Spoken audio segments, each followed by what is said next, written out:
Hello students, good morning. मैं doctor Sandeep Tiwari एक बार फिर से आपका ऑनलाइन क्लासेज में स्वागत करता हूं। स्टूडेंट्स, लास्ट लेक्चर में हम विलियम वर्ड्सवर्थ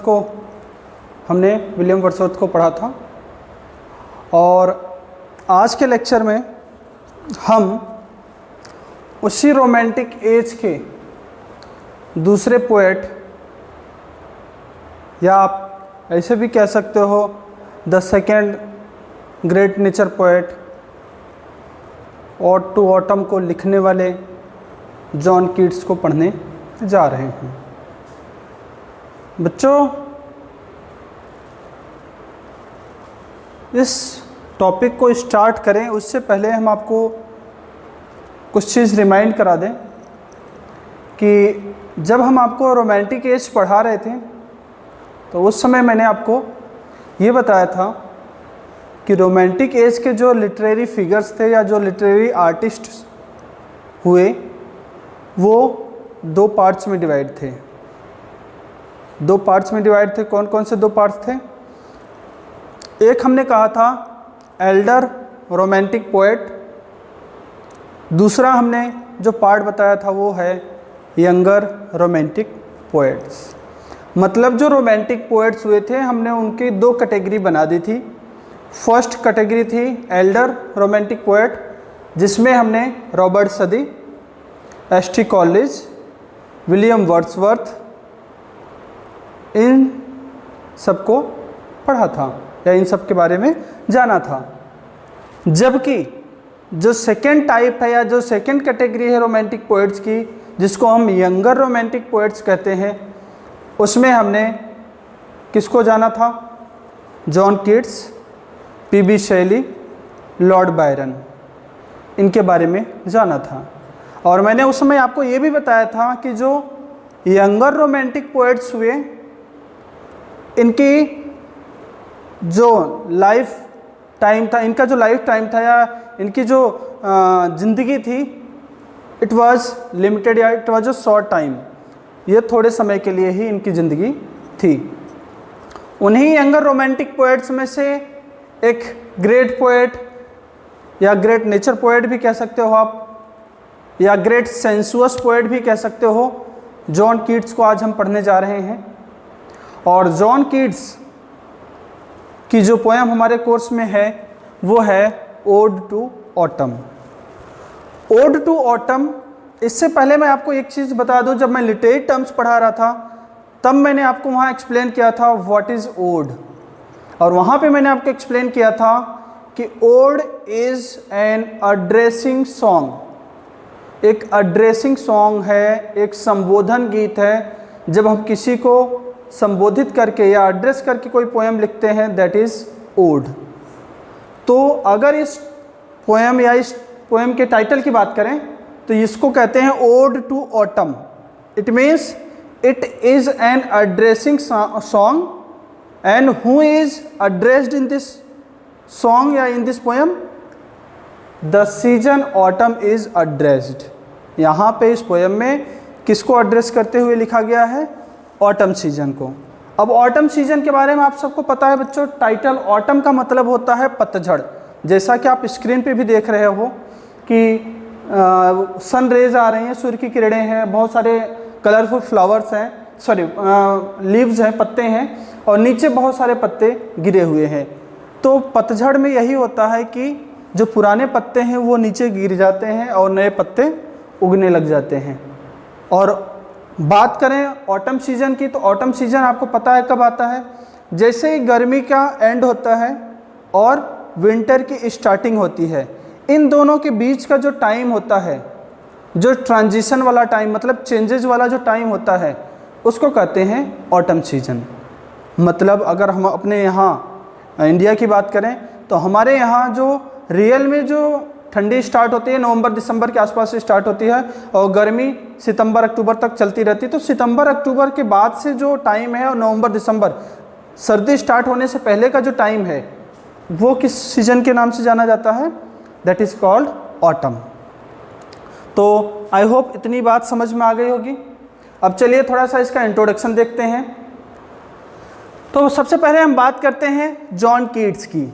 मैंने जैसा कि आपको स्टार्टिंग में ही बताया था कि यंगर रोमांटिक पोएट्स जो हुए, यंगर जो सेकंड स्टेज वाले थे या जो सेकंड कैटेगरी वाले थे, उनकी लाइफ टाइम बहुत छोटी थी, बहुत छोटे टाइम के लिए वो ज़िंदगी जिए और जल्दी ही वो अपने ज़िंदगी से अलविदा कह जाते हैं। जैसे कि अब जॉन कीट्स की बात करें तो देखिए 1795 में इसका जन्म होता है और 1821 इट मीन्स 26 ईयर्स में ये पास्ट इस धरती से क्या हो जाता है, गुजर जाता है या यहाँ से चला जाता है। मतलब इसकी लाइफ टाइम या इसका लाइफ टाइम कितना था, 26 ईयर्स ओनली। तो इसके बारे में बात करें, John Keats was an English romantic poets of the second generation. अभी मैंने बताया था सेकेंड जनरेशन जो यंगर रोमांटिक पोएट्स कहलाते थे उनको कहते थे। तो सेकेंड जनरेशन का एक रोमांटिक पोएट है कौन, जॉन कीट्स। अलोंग साइड किसके साथ में, अभी मैंने आपको शुरू में बताया था लॉर्ड बायरन और पीबी शेली, ये तीनों यंगर रोमांटिक पोएट के नाम से जाने जाते हैं। तो जॉन कीट्स सेकेंड जनरेशन का रोमांटिक पोएट है, साथ ही साथ इसके कंटेम्प्रेरी कौन थे, इसके साथ वाले कौन थे, लॉर्ड बायरन और पीबी शेली। क्लियर। आगे बात करें, despite his death at the age of 25 Keats is one of the greatest English poets and a key figure in the romantic movement. क्या करा है, despite his death at the age of 25, मतलब 26 years में जब था वो, जब उसकी डेथ हो जाती है। लेकिन जब बात करें कि 25 की एज में, मतलब 25 एज कंप्लीट करने के बाद ही जब उसकी डेथ हो जाती है, उसकी मृत्यु हो जाती है 25 के बाद, फिर भी डिस्पाइट मतलब इसके बावजूद भी, मतलब 25 की एज में मरने के बावजूद भी कीट्स जो है ना is one of the greatest English poets. वो इंग्लिश के जो पोएट्स हैं उनमें से एक ग्रेटेस्ट पोएट्स में इसकी भी गिनती होती है। मतलब ये ग्रेटेस्ट पोएट्स में ये भी काउंट किया जाता है, कौन, जॉन कीट्स। साथ ही साथ he was a key figure in the romantic movements. Romantic movements बच्चों, जब मैं रोमांटिक एज पढ़ा रहा था तो मैंने आपको बताया था रोमांटिक एज से पहले न्यू क्लासिकल एज चल रहा होता है। न्यू क्लासिकल एज में मैंने आपको बताया था रूल्स रेगुलेशन को कुछ ज़्यादा ही फॉलो किया जाता था, और रोमांटिक एज में आने के बाद सब फ्री हैंड से लिखते थे, नेचर की तरफ मुड़ गए, पास्ट की तरफ मुड़ गए। तो वो जो मूवमेंट आया, जो रोमांटिक टाइम आया, उस रोमांटिक मूवमेंट का एक की फिगर, एक इम्पॉर्टेंट फिगर ये भी था, कौन, जॉन कीट्स। तो जॉन कीट्स के बारे में भी हमने क्या जाना कि 25 की एज में मर जाता है, इसके बावजूद भी वो ग्रेट इंग्लिश पोएट्स में गिना जाता है और साथ ही साथ रोमांटिक मूवमेंट का एक महत्वपूर्ण हिस्सा रहा हुआ है या अंग रहा हुआ है। He has become the epitome of the young beautiful doomed poet. Epitome मतलब क्या होता है, आदर्श, साबित होना या रोल मॉडल। तो वो एक रोल मॉडल की तरह काम किया, किसके लिए, ऐसे पोएट्स जो यंग थे, जो ब्यूटीफुल थे और जो जल्दी ही समाप्त हो गए। डूम्ड मतलब विनाश हो जाना। ऐसे पोएट्स जिनका जल्दी ही विनाश हो गया, जो यंग थे, काफ़ी ब्यूटीफुल थे, उनके लिए ये रोल मॉडल की तरह साबित हुआ। He is best known for his odds. John Keats को अगर जाना जाता है तो वो अपने ओड्स के लिए सबसे ज़्यादा फेमस है। तो वो सबसे ज़्यादा किसके लिए जाना जाता है, अपने ओड्स के लिए। और उसके कुछ खास ओड्स जैसे कि ode to Grecian urn, ode to a nightingale, और अपना भी एक है ओड टू ऑटम। तो ऐसे ओड्स के लिए वो कुछ ज़्यादा ही फेमस था। इसके साथ ही साथ उसकी एक लॉन्ग पोएम थी एंडेमियन, उसके लिए भी ये फेमस था। ठीक है, तो अपने ओड्स के लिए और एक लॉन्ग पोएम एंडेमियन था, उसके लिए ये फेमस था। His uses of sensual imagery and statements such as beauty is truth, truth is beauty made him an ancestor of aestheticism. Aestheticism क्या होता है बच्चों, जो सुंदरता की तरफ अटैचमेंट जिसका बढ़ता जाए, जो सुंदरता की तरफ जाने की एक ललक या एक परंपरा चालू हो जाए, उसको बोलते हैं एस्थेटिसिज्म। तो बात करें बच्चों, मैं अभी बता रहा था कि his uses of sensual imagery. Sensual imagery, इससे पहले बच्चों मैं आपको एक थोड़ी सी बात बता दूं कि John Keats also known as a great sensuous poet. Great sensuous poet. अब सेंसुअस पोएट की बात करें तो व्हाट इज सेंसुअस? तो बच्चों सेंस मतलब सेंसेज, सेंसेज मतलब हमारी इंद्रियां। और you know we have 5 senses, हमारे पास 5 इंद्रियां हैं। तो जैसे आँख, नाक, कान, त्वचा, तो ये जो सारी चीज़ें हैं ये हमारी इंद्रियों में आती हैं। तो he is known as great sensuous poet. Why? तो आपको बता दें, जब हम उसकी पोएम्स पढ़ते हैं, जब उसके हम वर्क्स को देखते हैं, तो हम उसमें पाते हैं कि हमारे जो सेंसेस हैं ना वो एक्टिव हैं। एक्टिव हैं मतलब कि वो ऐसी चीज़ों को डिस्क्राइब करता है जो हमारे सेंसेस से रिलेटेड हैं। फॉर एग्जाम्पल ये कहे कि हम गार्डन में बैठे हैं और कोयल की प्यारी सी आवाज़ सुनाई दे रही है, तो प्यारी सी आवाज़ सुनाई दे रही है, सुनने का काम कौन कर रहा है? हमारे कान। तो हमारे कान भी एक इंद्रियों के रूप में है या एक इंद्री है। और कहें कि हम गार्डन में बैठे हैं और अच्छी अच्छी खुशबू आ रही है, तो हमारा नाक काम कर रहा है। तो इस तरह से वो क्या करता है कि अपनी पोएम में हमारे सेंसेस को यूज करता है, यार हमारे सेंसेस के ऊपर ज़्यादा फोर्स डालता है, ऐसे इमेजरी, ऐसे फिगर्स यूज करता है। वही बता रहा है कि सेंसुअस इमेजरी के लिए वो जाना जाता है। साथ ही साथ ऐसे स्टेटमेंट देता था जैसे कि beauty is truth, truth is beauty. वो कहता था कि एक अभी हमने एक ओड की बात की है, ode to Grecian urn. Ode to Grecian urn में ये लाइन कही गई है क्या कि beauty is truth, truth is beauty, मतलब सत्य ही सुंदर है और सुंदर ही सत्य है। ऐसे ऐसे स्टेटमेंट देता था कि वो इन अपने स्टेटमेंट्स के साथ या अपने इस यूज के साथ वो क्या बन गया? एंसेस्टर। एंसेस्टर मतलब होता है पूर्वज, या आप पथ प्रदर्शक भी मान सकते हो। किसका? एस्थेटिसिज्म, मतलब सौंदर्य को दर्शाने के लिए जो एक पथ प्रदर्शक के रूप में काम किया जिसने, वो कीट्स हुआ या कीट्स के रूप में जाना जाता है। ठीक है, तो आई होप आपको कीट्स के इंट्रो के बारे में थोड़ी बहुत जानकारी मिल गई होगी। चलिए नेक्स्ट पेज पे देखते हैं क्या है। अब हम बात करते हैं इस पोएम की, ऑटम की, जो कि एक ओड है। तो to autumn is an ode by English romantic poet John Keats written in 1819।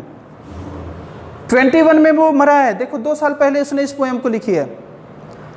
क्या कर रहा है कि ये जो ऑटम है, जो ये पोएम है, वो क्या है? एक ओड है, ओड फॉर्म में लिखी गई है। और किसके द्वारा लिखी गई है? English romantic poet John Keats के द्वारा। कब लिखी गई है? 1819 में। To autumn is the last major work that Keats completed before his death in Rome in 1821। उसकी डेथ कब होती है? 1821 में। कहाँ होती है? रोम में होती है। लेकिन अपने डेथ से पहले अगर उसने कोई एक लार्ज वर्क या अपनी कोई पोएम या कोई अपनी रचना कंप्लीट की है, that is ode to autumn. मतलब ओड टू ऑटम उसकी मृत्यु से पहले कंप्लीट हुई लास्ट वर्क है। ठीक है बच्चों, आगे बात करें। It is among his last 6 odds which are the most studied and celebrated poems in English language। ये जो ओड्स हैं उसके उन लास्ट 6 ओड्स में गिनती में आती है। मतलब ओड टू ऑटम उसके उन 6 ओड्स में गिनी जाती है जिसको सबसे ज़्यादा बार पढ़ा गया और सबसे ज़्यादा बार उसको सेलिब्रेट मतलब पसंद किया गया इंग्लिश लैंग्वेज में। इंग्लिश लैंग्वेज में जो ओड्स सबसे ज़्यादा बार पढ़े गए, सबसे ज़्यादा बार प्रशंसा किए गए, उन 6 ओड्स में से उसकी ओड टू ऑटम एक ओड है, वो भी आती है। मतलब ये जो ओड है, ओड टू ऑटम, ये उन 6 ओड्स में आती हैं जो सबसे ज़्यादा इंग्लिश लैंग्वेज में पढ़ी गई और सेलिब्रेट की गई या प्रेज की गई। आगे बात करते हैं। The poem praises autumn describing it's abundance, harvest and transition into winter.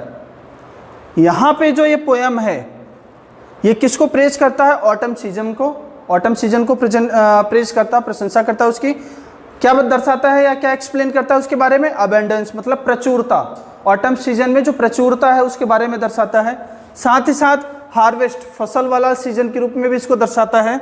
और ट्रांजिशन इनटू विंटर, अभी मैंने बताया था कि ऑटम सीजन क्या है, समर और विंटर के बीच का है। तो ट्रांजिशन मतलब चेंज, परिवर्तन, और परिवर्तन किस में, विंटर में। विंटर में परिवर्तन के रूप में भी इसको दर्शाया गया है। तो मतलब इस पोएम में क्या डिस्क्राइब किया गया है, किस चीज़ की प्रेज की गई, ऑटम सीजन की। और क्या डिस्क्राइब किया गया है कि इसकी प्रचुरता, इस टाइम में जो फसल होती है उनके बारे में, और इसका किसका, ऑटम सीजन का परिवर्तन, चेंज किसमें, विंटर सीजन में। The poet uses sensuous imagery to elevate the beauty of the moment. Poet ने क्या किया, बताया था सेंसुअस पोएट है तो सेंसुअस इमेजरी यूज करेगा, ऑब्वियस सी बात है। तो पोएट ने सेंसुअस इमेजरी यूज किया है अपनी इस पोएम में, किस चीज़ को, एलिवेट मतलब बढ़ाने के लिए, किस चीज़ को बढ़ाने के लिए, ब्यूटी ऑफ द मोमेंट, मतलब ओड टू ऑटम की पोएम में जो ब्यूटी है उसको बढ़ाने के लिए उसने सेंसुअस इमेजरी भी यूज की है। आगे बात करें, the poem expresses the essence of the season. Essence मतलब होता है बच्चों सार, मूल, जो मेन चीज़ है वो सीजन के, उसके बारे में बात करता है। But it draws no lesson, no clear comparison with human life. बोलता क्या है कि the poem explains the essence thing या the important thing, but it does not give any lesson. ये हमको कोई लेसन नहीं देता, हम रीडर को कोई चीज़ नहीं सिखाता है, ना ही it is compare to the human life, ना ही इस सीजन का या इस पोएम का या इस पोएम में ह्यूमन लाइफ को ऑटम सीजन से कंपेयर किया गया है। आगे देखें, it is a lyrical not in the sense of being autobiographical but being the song of nature.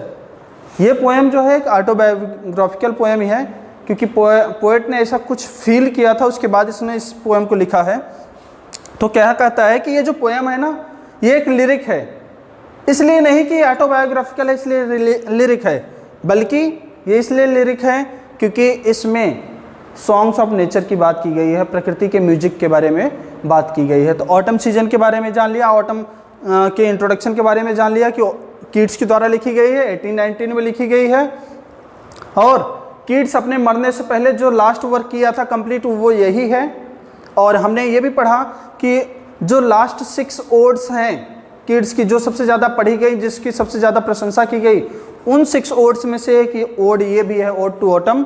और फिर हमने ये भी बताया कि इस ओड में उसने ऑटम सीजन को डिस्क्राइब किया है, उसकी प्रशंसा की है, ऑटम सीजन में जो प्रचुरता मिलती है, हमें बहुत सारी चीज़ें देखने को मिलती है, उसके बारे में बात की है उसने। और साथ ही साथ उसने इसमें किसके बारे में, हार्वेस्टिंग के बारे में, फसल कटने के बारे में बात की है। साथ ही साथ उसने ऑटम सीजन का चेंज किसमें, विंटर सीजन में भी बताया है उसने। और इसके साथ ही साथ उसने इसमें सेंसुअस इमेजरीज भी यूज की हैं ताकि कि वो इस पोएम की ब्यूटी को और भी बढ़ा सके, या ऑटम सीजन की ब्यूटी को और भी बढ़ा सके। और फिर हमने बताया कि ये पोएम एक लिरिक फॉर्म में भी है क्योंकि इसमें सॉन्ग्स ऑफ नेचर की बात की गई है। चलिए नेक्स्ट पेज पे देखते हैं क्या है।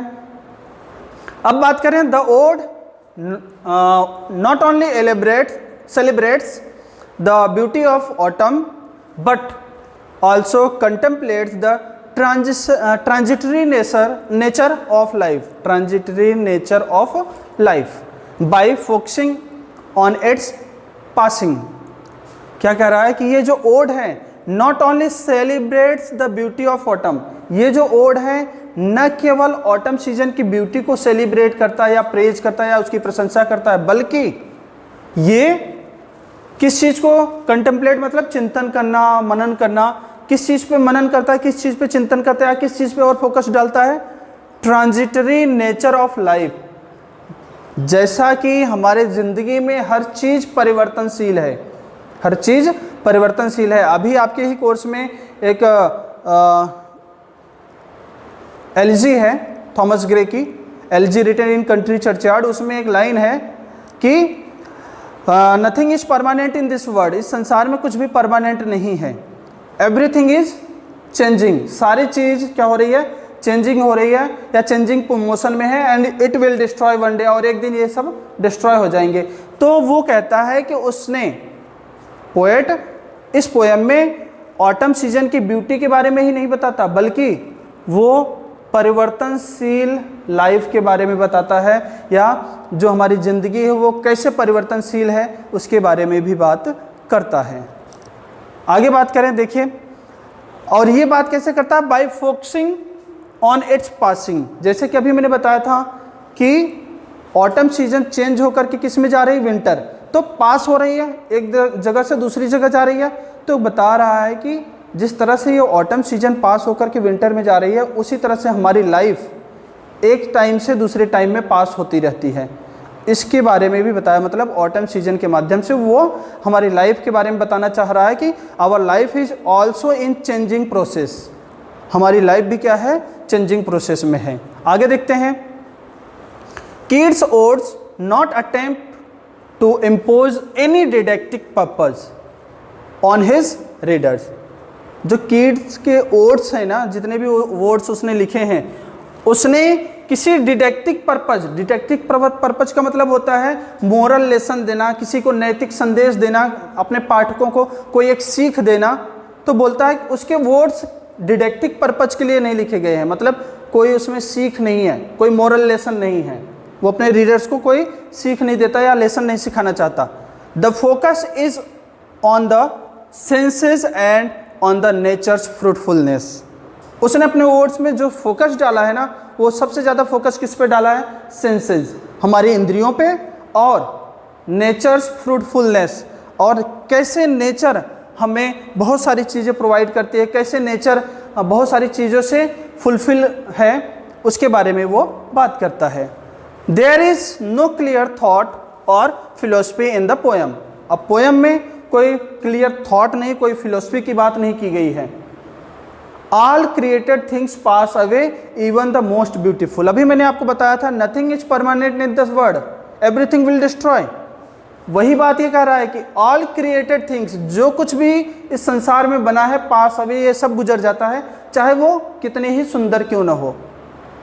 इवन मोस्ट ब्यूटीफुल, सुंदर से सुंदर चीज़ें क्यों ना हो, वो यहाँ से पास हो जाएगी, यहाँ से डिस्ट्रॉय हो जाएगी। Kids imagery implies what readers all know.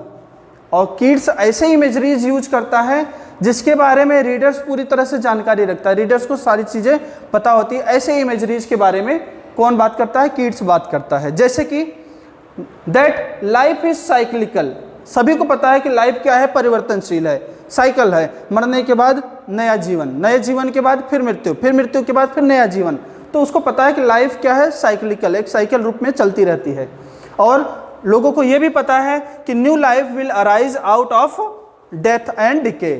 और लोगों को यह भी पता है कि नई जिंदगी की शुरुआत कब होगी? मृत्यु के बाद या विनाश के बाद। तो वो बता रहा है कि किड्स ने जो इमेजरीज यूज किए हैं अपने पोएम्स में, ऐसे इमेजरीज यूज किए हैं ताकि ह्यूमन बीइंग आसानी से उसको समझ सके, क्योंकि वो सारी चीज़ें वो ईजिली जानते हैं। ऐसे इमेजरीज उसने यूज किया है।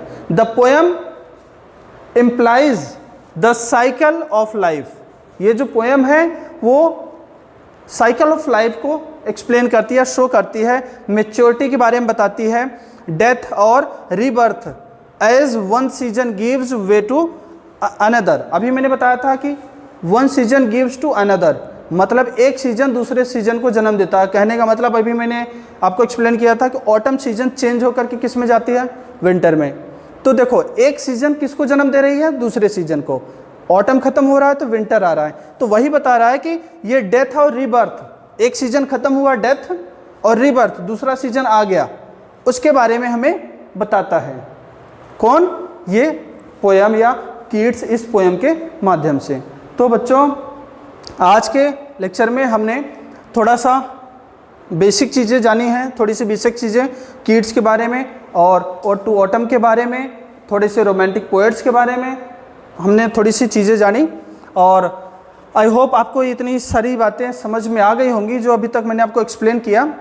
और अगला जो लेक्चर होगा अपना, या अगली जो क्लास होगी, उसमें हम इस पोएम के बारे में स्टेंजा वाइज डिस्कस करना स्टार्ट करेंगे, क्योंकि ये पोएम पूरे 3 स्टेंजाज में डिवाइड हैं। तो हम 1 बाय 1 या एक एक करके सारे स्टेंजाज को 3-4 लेक्चर में कवर करेंगे। सो आज के लिए बस इतना ही, अगली क्लास में मिलते हैं। Thank you.